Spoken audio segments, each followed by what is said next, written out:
We are back this morning. Our guest is Clint Kelly. He's malpractice attorney here in the state of Tennessee. Actually, your office in Hendersonville. That's correct. And it's good to have him back on. We can take your phone call, 737-7587. We kind of laid out at the beginning of the show, malpractice, what's it made up of and how you deal with it. And the best way to find out whether or not you potentially have a case is make the free call to an attorney's office. And this morning, people can call in and talk directly to you, which is pretty darn cool. But if they call your office, and we'll have your number up at the end of the show, you have a staff that knows what to cover. Yeah, we have intake specialists that ask a series of questions that I've asked them to ask. They get those answers, they come to me immediately, and then I read through them. And if it's a case that I think I can help someone with, I will return the call and I'll do my own analysis, and we'll bring the client in and sign the client up. And if we get an expert to say that the care was unsafe and that it caused an injury, we'll file a lawsuit. Unfortunately, the vast majority of the calls we get are cases that I can't help the patient with. What people need to understand, these cases are very hard to win with juries. Juries defer to doctors and hospitals and nurses. You have to have the right kind of case. And the injury, Nick, it needs to be very, very bad. It needs to be crippling or death. And it can't be a bad outcome like what you talked about, that sometimes there's unsafe health care, but the injury would have occurred anyway, or the death would have occurred anyway. So that's a very important component of our work. Let's take a call from Jennifer for you then. Jennifer, good morning. Hi, Jennifer. Hi, yes, sir. Thank you for time. I am having a very long 5-year medical issue with large growths in my side, and here recently, I'm having them in my breast. The doctor that I went to here recently had cut me and threw away my culture, and ever since November, I've had multiple masses growing in my breast and ultrasounds and mammograms. And now I have another walnut-sized knot in my breast, and now I'm going to a third surgeon. The last surgeon I've seen refused to help me. Wouldn't give me an MRI, wouldn't do any kind of testing, nothing. So now I'm going to another surgeon today, but every time I go somewhere to try to get help with this, they don't help me. They just try to cover up for the doctor that has screwed me over. What are they telling you this is? Are these just cysts, I guess? Or it's not cancer, is it? Well, I actually, we don't know, because on the MRI, it's glowing. The mass in my side is literally glowing. It's highlighted and glowing. And like I said, this is something that I had to go and pick up my own imaging, open up the disc, look at it myself, and seeing the mass as big as my fist in my side. But the doctors kept telling me there was nothing there, even though I was peeing blood and I've lost over 100 pounds. Wow. They're telling me that there's nothing there, that I'm just lying and making it up because I've got mental health issues. Then when I said that it hurt like a bruise on my diagnosis page for my MRI, it was a hematoma. Okay. Which doesn't make any sense on any level at all, because now it has quadrupled in size and is growing into my hip bone. It's wrapped around my ribs and it's growing diagonal into my hip bone. Wow. Yes, it's eating me alive. Well, let's see. What do you think? It doesn't really sound like a lawsuit to me as much as it sounds like she's not getting good care. Right. I mean, right now, I guess you could say perhaps she's got an injury in the terms of the growth that's growing the mass that needs to be dealt with. You know, what I tell patients like Jennifer in situations like this is, I tell them, go get another doctor from another city. Because sometimes if you get in same doctors in the same city, they look at each other's notes. They know each other? And they form an opinion about the patient. Whereas if you can get out of the city and get another opinion from someone, you might have an opportunity to get a fresh appraisal about your condition without them being predetermined as to what the cause of the issue is. And of course, if they think you've got mental health care issues, it's just so easy to write it off and say, oh, well, you know, she's just got issues. That's why you want to get an opinion from someone that's outside the city or outside the group. I hope this third surgeon you're going to will be someone that will start fresh and give you a determination that's based on what he's seeing and not what other people have recorded in prior care. Yeah, I hope that helps, Jennifer. With regard to doctors backing each other one way or the other, talk about that, because I know in your practice, when you have a case, you will call medical experts, doctors that you know, to look at cases and sometimes testify. But, you know, and nurses too, they play a big role. I want to talk about that before the end of the show. I've learned a lot from you on that. But how often is it difficult to get answers, because it's kind of like a fraternity? They have each other's back. Yeah, most of the time they do cover for each other. We used to call it the white coat rule because they all tend to defer to what the other doctor has decided, because a lot of doctors feel like they're under siege. They work hard. They do a lot of, they think, helpful work for the community, and they do. They help the community. And so whenever they get sued, or the potential of being sued, they tend to stick up for their brethren because they look at that as perhaps happening to them.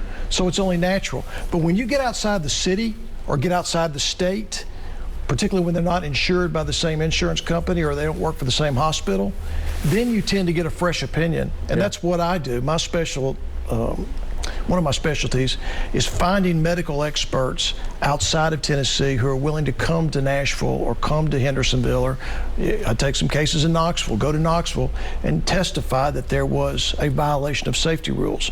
But you got to be able to find those experts. If you can't find them, you got no case. Right.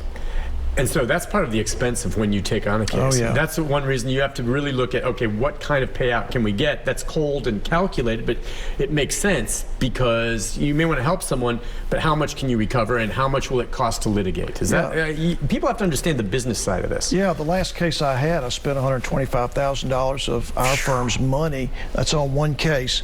With experts? Or yeah, with experts, and also with video equipment, with computer animations. There's a lot that goes into it, court reporter bills.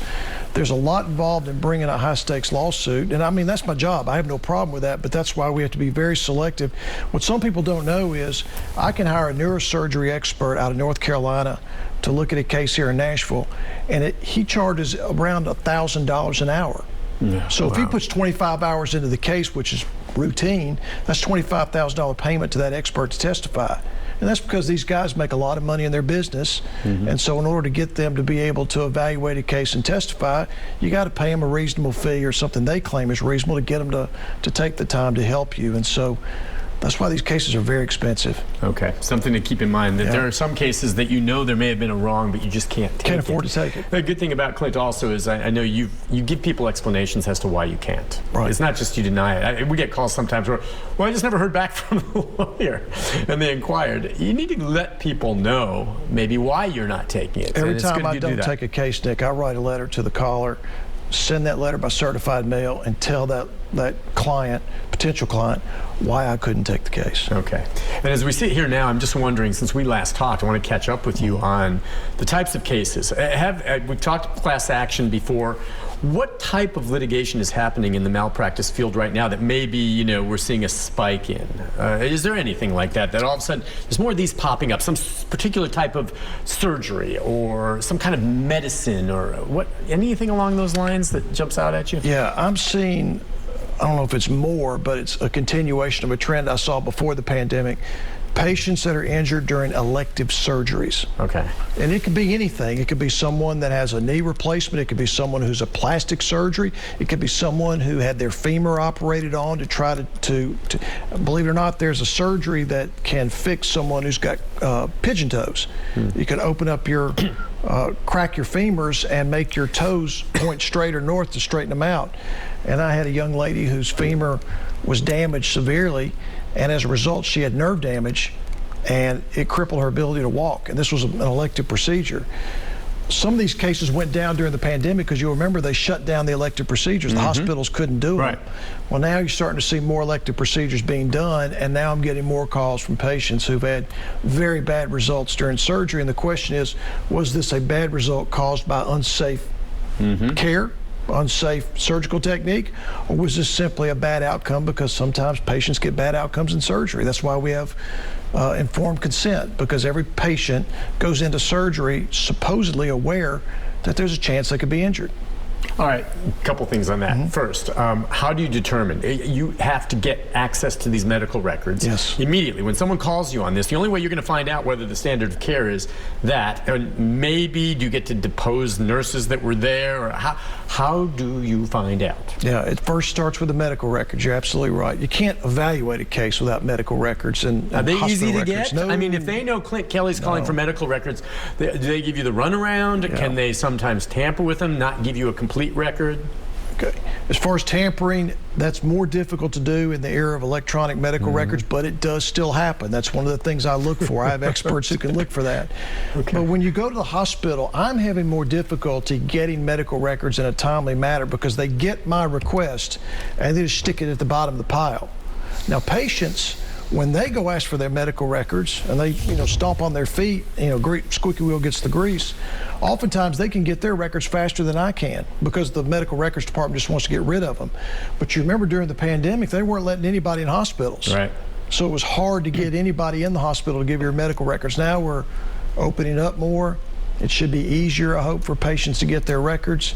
But yeah, when they get a letter from me, they're going to put my letter at the bottom of the pile. But I have to have them in 90% of the cases in order to know what happened, and then be able to get my expert physician or nurse, whoever it is, to look at those documents and report back to me, was there unsafe medical care that caused a serious injury. All right, we're going to take a break. When we come back, we take some more phone calls. The number 737-7587 if you'd like to chat. Also, Clint will tell you what you should not sign before you go into surgery. And there's a lot of paperwork, but there's something, as I recall you telling me once before, you do not want to sign. And there's a good reason for it. We'll be back right after this.